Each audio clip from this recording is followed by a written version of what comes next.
சென்னையில் மீன் வியாபாரியின் மகனுக்கு இலவசமாக மருத்துவம் பயில்வதற்கு வாய்ப்பு வழங்கிய மருத்துவர் நஜ்ருல் அமீனுக்கு பாராட்டுக்கள் குவிகின்றன.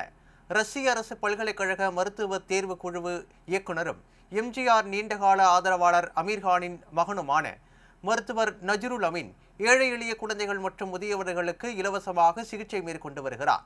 தமிழ்நாடு முழுவதும் சுற்றுப்பயணம் மேற்கொண்டு ஏழை குழந்தைகளை கண்டறிந்து வீடு தேடி பல்வேறு நலத்திட்ட உதவிகளை வழங்கி வரும் நஜ்ருல் அமீன் சென்னை பட்டினப்பாக்கம் கடற்கரை பகுதியில் மீன் வியாபாரம் செய்யும் மீனவ மக்களின் வாழ்வாதாரம் குறித்து கேட்டறிந்தார். அப்போது அந்த பகுதியில் வியாபாரம் செய்து கொண்டிருந்த மீன் வியாபாரி நிலா என்ற பெண் தன்னுடைய மகன் மருத்துவ படிப்பு பயில போதுமான வருமானம் இல்லாததால் கஷ்டப்படுவதாக மருத்துவர் நஜ்ருல் அமீனிடம் வருத்தம் தெரிவித்துள்ளார். இந்த நிலையில் மதுரையில் உள்ள தனது மருத்துவக் கல்லூரியில் இலவசமாக மருத்துவம் படிக்க அந்த மாணவருக்கு மருத்துவர் நஜ்ருல் அமீன் வாய்ப்பு அளித்துள்ளார். மருத்துவர் செய்த உதவியால் மகிழ்ச்சியடைந்த மீன் வியாபாரி நிலா நிகழ்ச்சியுடன் நன்றி தெரிவித்தார்.